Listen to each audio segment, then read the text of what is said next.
Welcome back, everybody. Thanks for joining us.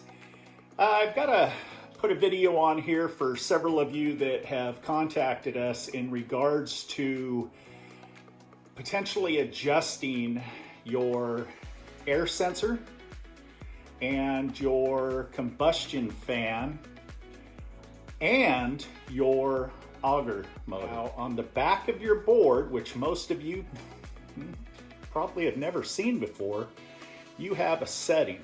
Now this setting right here is the only setting on the user board to where you can make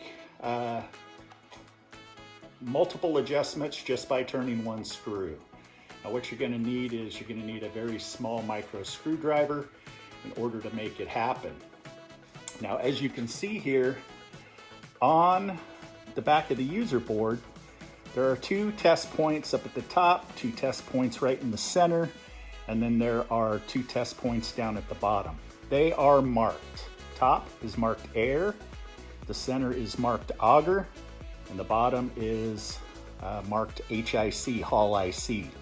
You're going to need a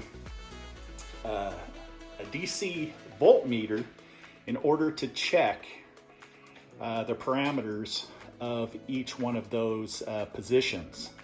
Now, the very first thing to understand is where the factory setting is on the board, in case, let's just say that you picked up this stove secondhand and you didn't buy it brand new, knowing that you've never made any adjustments back here. But the problem that we're finding is a lot of individuals are buying, homes, and they're getting a used stove in the home, and they have no idea what the stove is, how it operates, how to change settings on it. And this is pretty much the video that's going to help you make sure that your stove is set to factory settings. Now, the factory settings is when the little screw here is turned to where it is at the 12 o'clock position.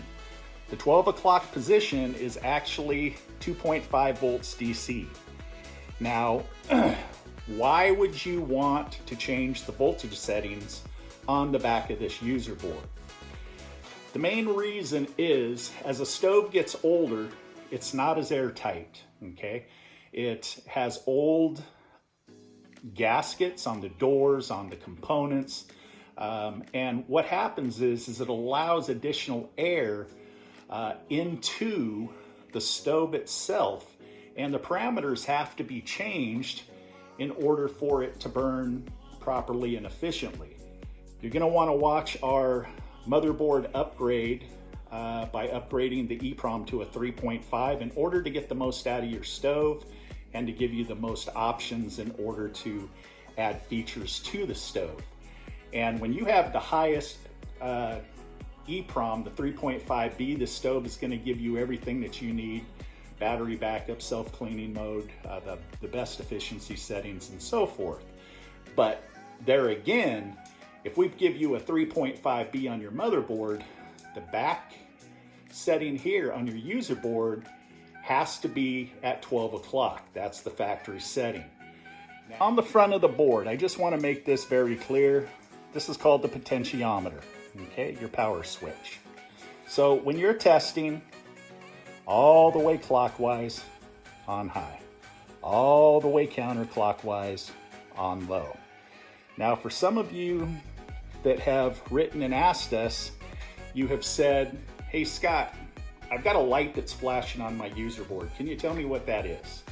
That light basically signifies that power is being sent to your auger motor. So every time it turns on, your auger motor is turning, or should be turning. So if you're ever in a position to where that auger motor doesn't seem to be turning, but this light is flashing, then that's a good time to go to the back and test the auger. Or you're going to want to dive into the stove and you're going to want to see if the tightening screw on the auger shaft has come loose. And so when the light turns on, It just sits there and spins, but it doesn't turn the internal auger itself.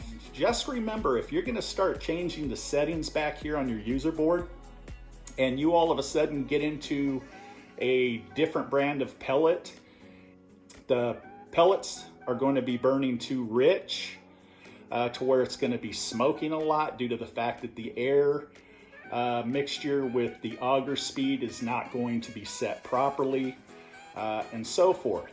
So always remember, maybe even, you know, tell mama, you husbands out there, that you're making a change on the setting, and if we ever change pellets, then we have to make sure that we turn this back to 12 o'clock setting, or we're going to have to readjust it according to the quality of the pellet.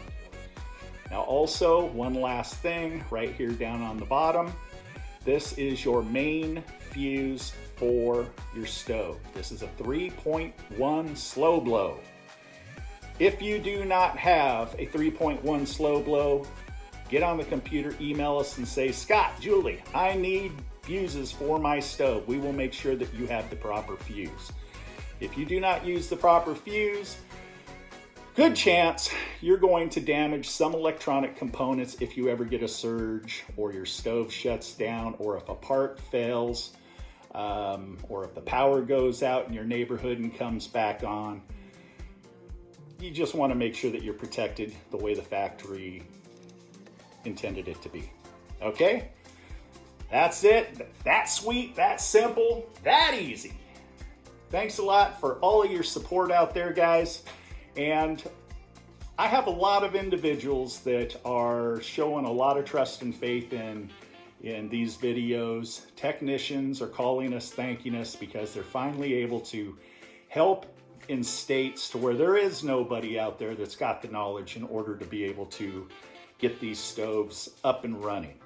Now, again, we're not all-knowing. We don't know every single thing that there is. There's smarter people out there than us, because I'm pretty dumb at times. Yeah, that's right. But 33 years of dealing with Austroflamm and Rika, you know, we got an upper hand on most individuals out there. So you guys stay safe out there. And if you have any questions, email us at offgridstoves@gmail.com, or if you'd like to give us a call, 800-348-1021. Peace.